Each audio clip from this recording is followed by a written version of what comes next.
Ce congrès intitulé WAQF entre culte et instruments de développement a rassemblé 100 membres représentant 46 pays d'Afrique subsaharienne. Il a permis de débattre des aspects administratifs, organisationnels, ainsi que des thématiques islamiques et africaines inscrites à l'ordre du jour. Voici les résolutions adoptées à l'issue des délibérations réparties en 3 commissions. Amendement de certains articles des statuts, réformation de quelques-uns et maintien de la majorité dans leur forme actuelle. 2. Adoption d'un plan quinquennal pour la prochaine période. 3. Renouvellement des membres du bureau exécutif avec reconduction de la majorité. Recommandations concernant le WAQF et son rôle dans le développement. Les participants ont exploré les dimensions religieuses et sociales du WAQF dans les régions de l'Afrique de l'Est et de l'Ouest et ont formulé les recommandations suivantes. 1. Rétablir l'importance du WAQF dans les systèmes éducatifs islamiques des pays d'Afrique subsaharienne. 2.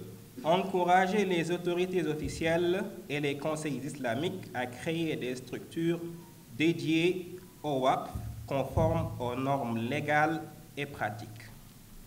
3.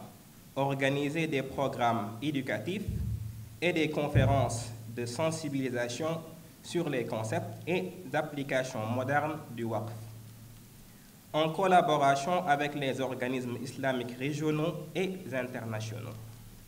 Recommandations sur les enjeux islamiques et africains. Le Congrès a mis en avant les points suivants. Réexaminer les héritages culturels islamiques pour corriger les erreurs ayant marqué les sociétés musulmanes contemporaines. 2. Promouvoir les études islamiques et arabes à tous les niveaux éducatifs afin de préserver l'identité islamique unique des pays africains. 3. Réviser les lois civiles influencées par des normes étrangères afin de les aligner avec les principes de la charia. 4.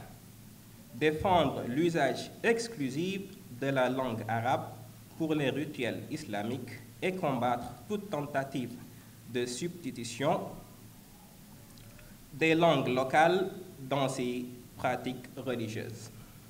5.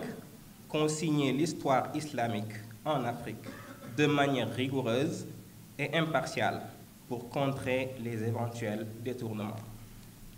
Appel et dénonciation. 1. Les participants ont exprimé leurs préoccupations face aux tentations politiques en Afrique de l'Est, au Sahel et dans la région des Grands Lacs.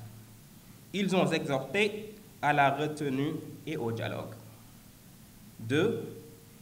Ils ont dénoncé fermement les crimes perpétrés par l'occupation israélienne contre le peuple palestinien et appelé à une mobilisation internationale pour sa défense.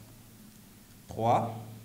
Les participants expriment leur gratitude et adressent leurs sincères remerciements à son Excellence, M. Bassirou Diomaye Diakhar Faye, président de la République du Sénégal, pour son précieux parrainage de ce congrès. Ils transmettent également un message de remerciement similaire à son Excellence, M. le Premier ministre Ousmane Sonko. Ils témoignent leur profonde reconnaissance envers toutes les institutions, organisations, personnalités et individus ayant apporté leur contribution au succès de cet événement.